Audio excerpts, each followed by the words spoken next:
What's up everybody, I'm Dr. Jordan Weber and we're going to go over the biomechanics of how to surf. So first what you want to make sure that you always do is put your leash on. I like to put it on my left foot, and you don't need it too tight, but you do need it pretty snug. And I like to have the tail end of it go behind my body, and if it's wrapping up like it is now, you might have to straighten it out. When I take the board out into the water, what I like to do is set the board on top of the water at first and just splash some water on top of it so the wax can harden and go where it's supposed to go. And then I like to push the board onto the water and get on top of it. Once I get on top of it, what we like to do here is make sure that your head is not too far back or too far forward. So if you go too far forward, you'll nosedive. So you'll just go straight down into the water. And if you go too far back, you're not going to be able to stand up on your board. What's up everybody, I'm Dr. Jordan Weber and we're going to go over the biomechanics of how to surf. Make sure you always wear your leash. So when you get into the water, make sure that your board is waxed first. That'll keep you on board and stuck to the board. If it's not waxed or if you're wearing SPF, you're going to slip right off the board. So make sure that you have a good surface. That being said, your rib cage will be connected to the board. So if you have rib issues or if you're very sensitive in that area, just know that you'll be putting a lot of force and pressure on your abdominal wall. So exercises on your stomach, doing a lot of stuff in the prone position is going to be really important. When you get on the board into the water, first thing you might do is go out into the water and put the board on top of the water. And then once you go over a couple waves, you're going to get on top of the board and begin to paddle out. Okay, so I'm going to pretend that I'm out onto the water.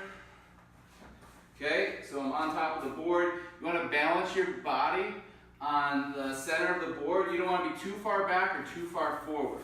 Okay, so from here, what we're going to do, I like to plantar flex my feet. I don't dorsiflex my feet because what will happen is my feet will get caught in the water and I'll create more resistance. So I'm pointing my toes, I begin to paddle out.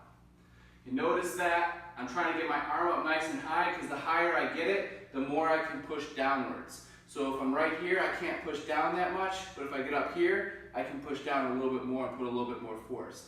My extension is going to be really important. Noticing that I'm always going into extension and flexion of the arms. Okay, what I also do is I tend to squeeze my lower back and extend my lower back and extend my neck.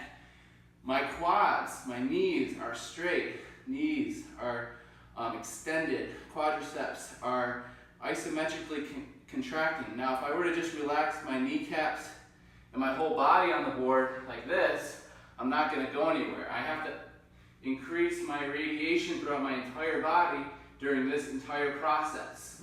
Now, so you're going to paddle all the way out, keep paddling.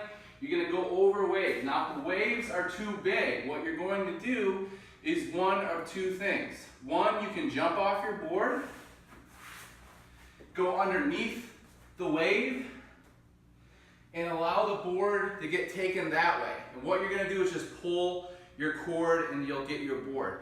The second thing you can do is once the wave is approaching you, you're going to flip over onto your stomach like this and hold onto the board until you go underneath it. Okay? So those would be the two options. If you don't like going upside down, you can always just start with just jumping off the board. But anything can happen when you jump off the board. So your feet can get entangled in the rope here. What we do after we paddle out over the waves is we have to sit on our board like this. Okay, so we straddle the board and our hips are slightly abducted and in the external rotation position. Sometimes I'll put my feet on the back of my board and I have to sit upright so I can see the waves that are coming out. Okay, now when I sit in this position, I have to be able to extend and bend my knees. I can create circles here.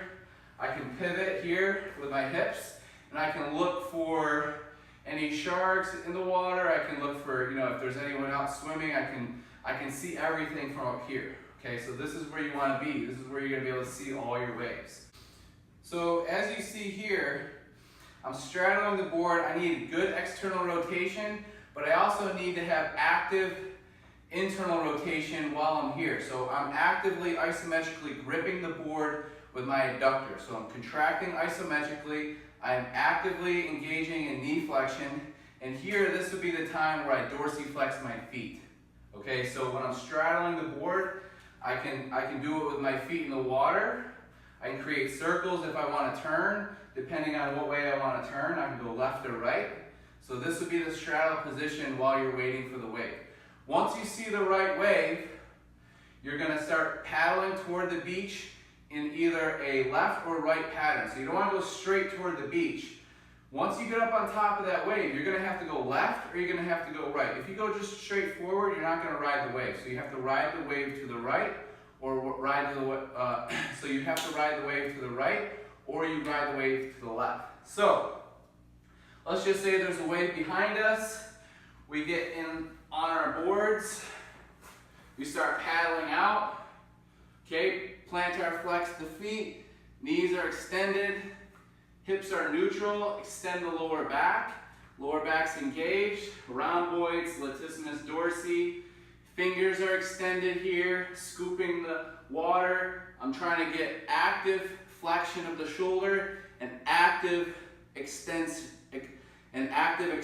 of the shoulder as well, okay?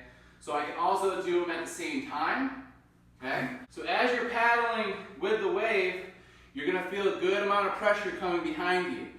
You're going to know well enough if you're going to have the momentum to stand up, because you're going to start going really fast.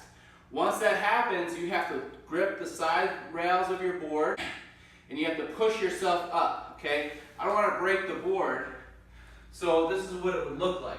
I'd be on my board, swimming, and then push up, just like this, and then I go left or I go right. If I go right, I might have my right foot forward, left foot back. If I go left, I might go left foot forward, right foot back. So just depending on how you surf, you could be left or right foot forward.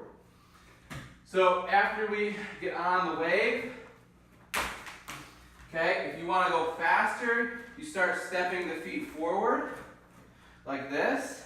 And if you want to slow down, you bring your back foot back, just like that. But know what foot you want to have forward and what foot you want to have back.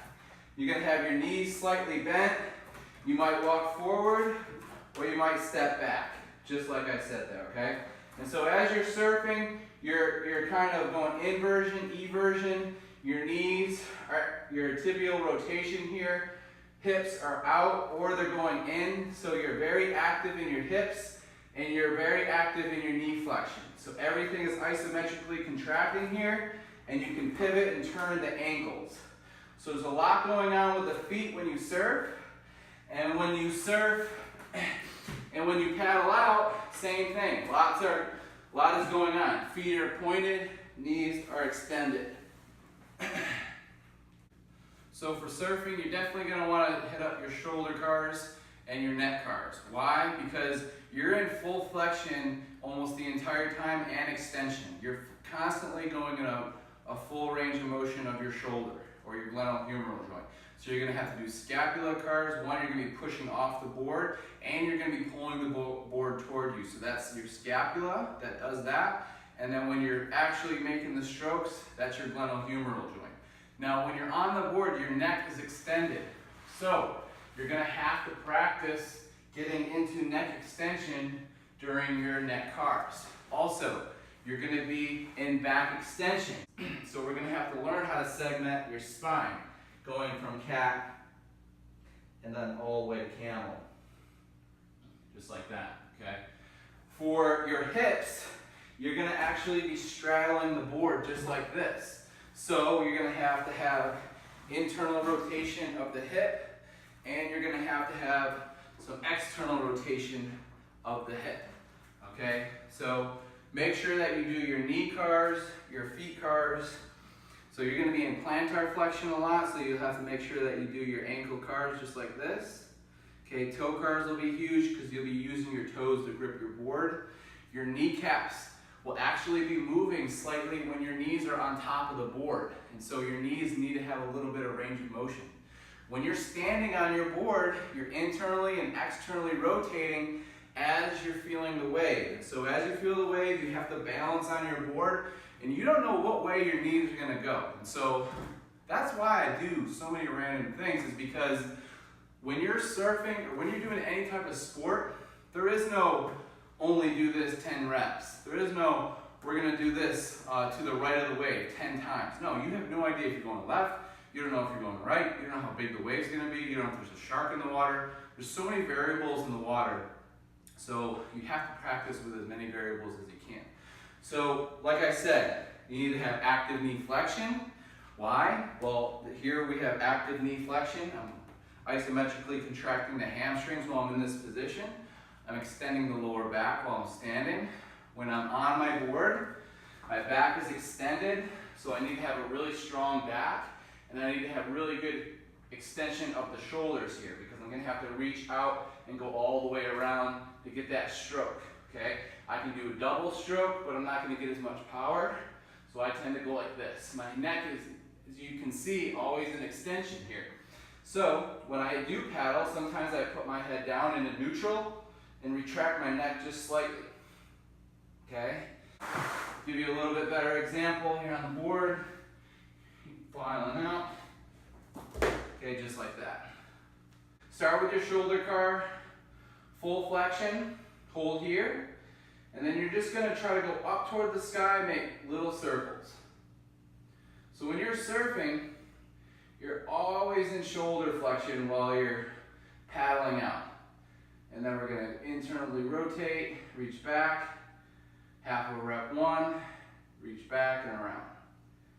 Let's get the other side, flex forward, circles, internally rotate, reach back, all the way back again, all the way up,